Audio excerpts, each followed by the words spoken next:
Author of this book, Journeys Out of the Body. Would you welcome Robert Monroe?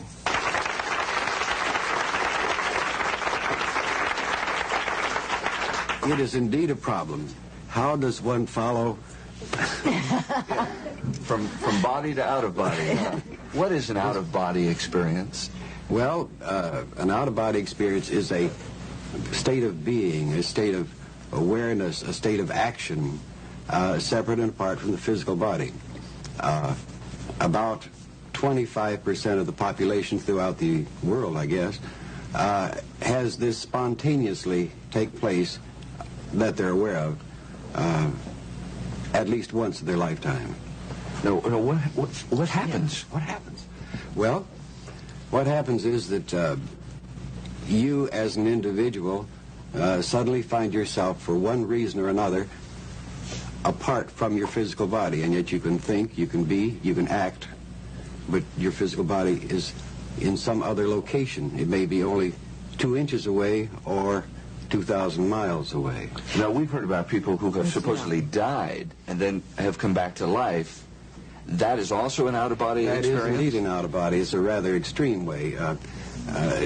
You believe in that, then? Oh, yes. So in other words, if someone's in an awful automobile accident, and the next thing they know, they're kind of floating above it, watching... That's what we mean by a spontaneous one, as it were. And it is very, very common. And also, a very important thing is that everyone does this. The fact that you do not remember it does not infer that it does not happen. For example, during what we call delta sleep at night, which everyone goes through, is quite probably, according to our researches, the time when everyone goes into this out-of-body state. You don't remember it, but it does take place. Now, is that like a dream? No, it's something apart from a dream. It is a, there's no philosophic connotation in our approach to it, but it is somewhat a process of the recharging mechanism that you get during sleep. When you first had yours, were you frightened? I was totally frightened.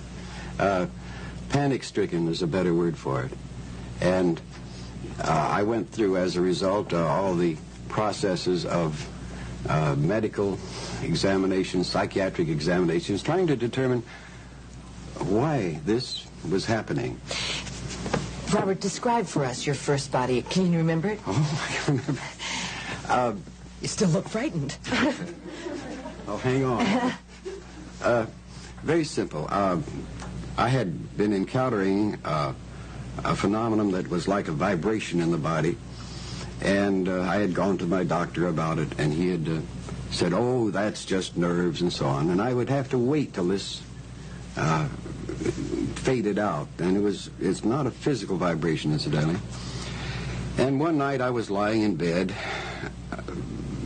waiting for this vibration to cool down or fade away, as it were, so that I could simply roll over and go to sleep, because I didn't feel I should go to sleep, or couldn't, as a result of this taking place.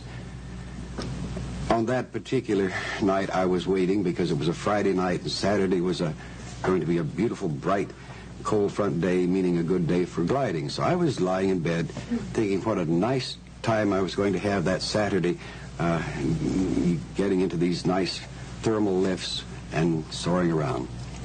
That was with a glider, incidentally. And on that particular time, in the process of thinking this way, I suddenly felt something bumping against my shoulder.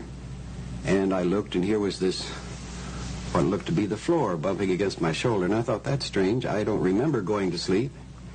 And I looked across, and I said, there's no rug on the floor.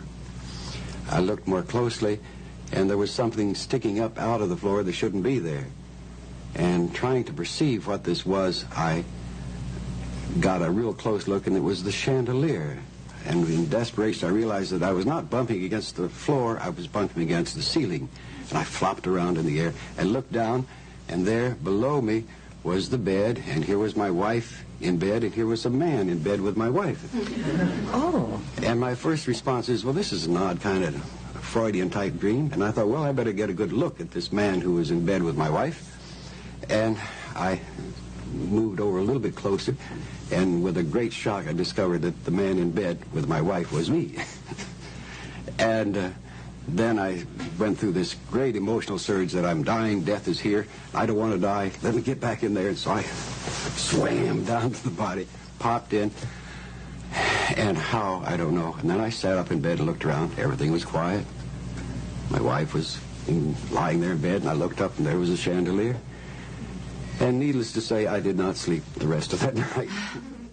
The next day, I hurried myself down to my favorite doctor, and he knew I was worried, but he couldn't find anything wrong with me.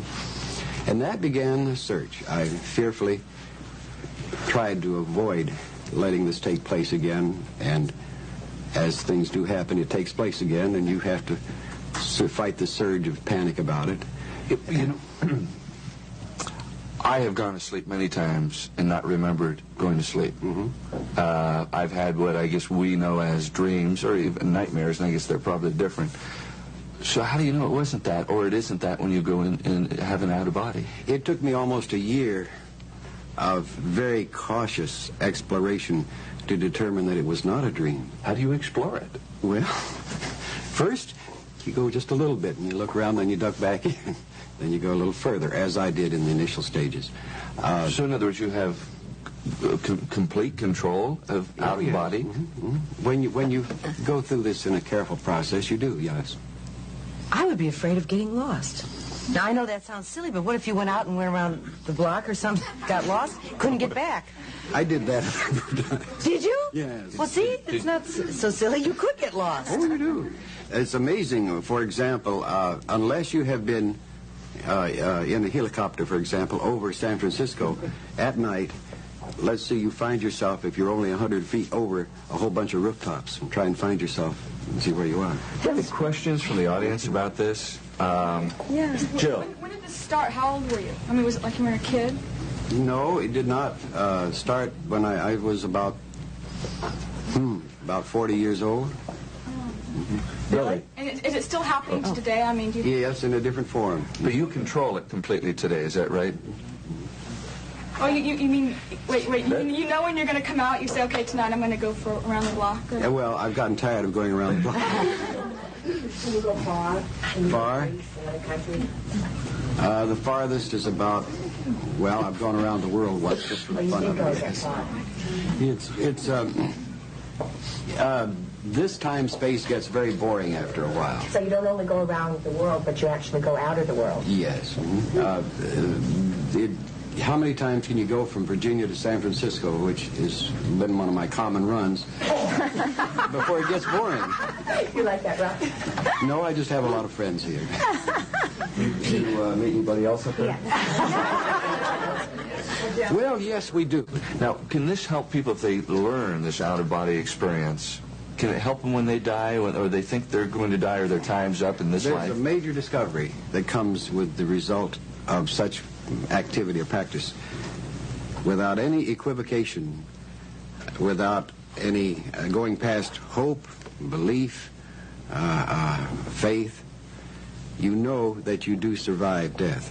This changes your overview, your perspective. You have that knowledge, and it's not a religious thing. It's not a philosophic thing. It's a very, very pragmatic thing that you do survive physical death. And you also, as it says in your book, can take terminal patients and relieve them of their pain by getting them to work This is what out we of do. body. We let them establish a beachhead where they're going so that they're totally familiar with where they're going, and then their fears evaporate completely, and they make nice, neat plans with some friends of theirs there to have a welcoming party, as it were. So you're not afraid of dying at all, are you? Well, yes, I don't particularly want to. I have too much to do here, but I'm not afraid of it. I would think I would get rather irritated that if I had to die now, I'd be irritated. Is it possible, since you've had these out-of-body experiences, you know how you're going to die? Have you seen yourself die yet? Yes and no. I should give you one illustration that is important to me. I've passed the 20-year mark in this exploration, and I think that I have done this for two reasons. One, to prove that you can do this and still stay physically alive. And the second is that you can do this and still stay reasonably sane. Two important points, I might add.